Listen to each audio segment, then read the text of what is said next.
I set up 2 of my friends, but now he's been catfishing me by pretending to be her on her phone to check up on our friendship, and after getting caught, he's convinced her that I'm the problem. So Emily, 36 female, and I, 36 male, had stopped being friends for a little while when she got married way too young to her boss. He ended up being incredibly abusive, controlling her life at every level, and over the 3 years they were together, he basically isolated her from all friends and family. We reconciled when she divorced him. Around this same time, I attended university and met my now wife early on. We were assigned to the same floor in halls, and we've been together for 17 years now, and she's become really close to Emily over the years. Also at university I met a guy named George, 36 male, in my course. We were part of the same friend group but didn't stay in touch until we coincidentally ended up working together a good 10 years after graduation. I ended up introducing George to Emily and they started a relationship. A year or so later they moved in together. Emily was happy, and he was happy. On the face of things, he's seemingly been fine with me and Emily's friendship and never said anything. But over the past few weeks I started getting texts from her, sometimes late at night, that were just off. I was suspicious when she used a common British shortening of my full name rather than the traditional German version that she would always use, and when some overtly flirty, almost outright saying, occurred I immediately shut it down. I was 100% sure it wasn't Emily at this point. I basically called him out and asked if this was in fact George using her phone and bluntly asked why he was trying to sex with me posing as his girlfriend. He never responded, but after explaining the situation to my wife, she went over to Emily's with my phone to see what was going on. I wasn't there for this, but she showed Emily our entire text history and what he had done. George came home and they confronted him together. He first outright denied it and had the balls to accuse Emily of sexting me and trying to hide the cheating from my wife by saying he did it. Emily just left with my wife to come stay with us after this because there wasn't any reasoning with him. The morning after, he called and begged her to come home. He was crying and threw himself at her feet claiming he did it out of jealousy. He highlighted that she was in the habit of deleting our conversations, which drove him crazy. She does this with everyone, I guess, and he was always jealous of our relationship. He found it hard to see me with her, and after he saw her saying stuff like how she loved me, again, siblings. Well, not being able to read our texts drove him to basically go fishing to establish what exactly our relationship was. The sexting was an attempt to bluntly see if it was something I would engage in. At this point Emily asked for mine and my wife's opinion on this whole matter. I called bull crap on this being a mistake. Something he was driven to by jealousy. He violated her privacy by going through her phone, risked our friendship by masquerading as her, risked my marriage by trying to bait me into sexting a friend, and he risked Emily and my wife's friendship by making it look like Emily was sexting me. The entire thing was a clusterfuck. I didn't outright say she should leave him, but I highlighted how dishonest this whole thing was. She eventually went back home and I didn't hear anything for a few days, but Emily eventually revealed to my wife that she had functionally forgiven him. My wife worked out from the conversation what had happened. He had basically flipped the script on me by playing into fears from her marriage. He described me as another controlling male trying to dictate who she had a relationship with. He encouraged her to make her own decision. Not bad advice in theory, but she had to ignore me because I didn't have her best interest at heart. I was controlling her like her ex. My wife quietly pointed out that he was in fact being like her ex, not me. He was driving a wedge between her and family. At this point Emily just gave up. Said she couldn't win, couldn't decide between the man she loves and her brother, so screw it. Let's pretend it never happened. We haven't really spoken since. Apparently part of forgetting this ever happened is also giving into his worries about our friendship. Every time I try and bring up what he did, I've either been ignored or told to stay out of it. Honestly, this pisses me off that he's gotten exactly what he wanted. He's stopped us talking. I know I can't force her to break up with him, but it's seemingly a catch-22.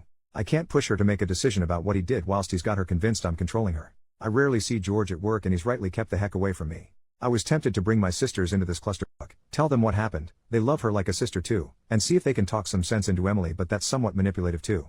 So any advice here? Let shitty sleeping dogs lie? Try and get her to deal with what he did rather than sweeping it under the rug? First update. So, I followed the general advice of just leaving the entire situation alone. I agree any interference from me or my family would be manipulative and controlling, even if we mean well. So, I haven't really spoken to Emily since slightly before Christmas, but her mother contacted me a little after New Year's to ask if I knew what was going on with her. Emily's cousin back in Germany had contacted her mother saying she had turned up on her doorstep, having flown in from the UK on the 4th after apparently breaking up with George. According to her mother, Emily had come back to our hometown for the holidays. She brought George and at some point they ran into her ex-husband at the pub. For context, we grew up in a tiny village in the ass end of nowhere. There's literally nothing to our village but a pub, a post office and small supermarket. Her ex still lives where we grew up. So this is all information relayed to me by Emily's mother, but apparently at some point George approached Emily's ex-husband and asked for some advice. George is familiar with the story of their relationship and know how controlling he was, and why they divorced. Somewhat to her ex-husband's credit, he apparently refused to answer any questions and quietly approached Emily's mother to relay what he had asked. Now this is according to him, and George denies it, but he said George asked him how to handle me in terms of my friendship with Emily. I've no idea what Emily's ex-husband's motivation was here, but they've been divorced for a decade now and he hasn't contacted her in this time, so I'm inclined to believe it wasn't further attempts at interfering with her life. Maybe it was actually manipulation. Maybe in the decade since they've divorced he's become a better man. Who knows? We're all inclined to believe that is what was asked, despite George denying it, because how else would her ex-husband know he had an issue with me recently? He isn't in contact with anyone who would know about the recent issues. Also, to be honest, the ex never had an issue with me. He saw me as a child, despite being the same age as his then wife, and constantly called me kiddo and asked how school was. It would be a very specific shot in the dark on his part to assume George had an issue with me without George saying so himself. So, her mother told Emily what George had tried to do and pointed out that her boyfriend is now trying to emulate her ex-husband's behavior and encouraged her to confront him over this and also what happened over the last month rather than ignoring it. Nobody was privy to the discussion they had, but he left sometime after it to return to their shared home, and she stayed with her mother, saying they had broken up. She stayed with her mother until the day after, where she, without any warning, left for Germany. The cousin she's staying with assures us she's relatively fine. She's just overwhelmed and embarrassed she let this happen again. She couldn't handle being where she might run into either ex, so staying with her mother was off the table and she just ran somewhere far, but safe. I still haven't spoken to Emily. I've sent her a message with some condolences and reassurance that she will always have a home here in the UK. I've decided to continue to give her space whilst making it clear I am there for her. She hasn't responded, but I assume this is just out of awkwardness over what happened and how technically George was once my friend. He hasn't spoken to me either and I haven't seen him at work at all. So yeah, not a happy ending per se. It shouldn't have taken her abusive ex getting involved for a resolution, but as people predicted, George was being abusive and he would repeat that behavior. I suppose it was relatively painless that he showed his true colors so emphatically without much further abuse. This could have dragged on. Thanks for the advice. Me staying out of it didn't make this any easier for her, but it probably avoided making it worse.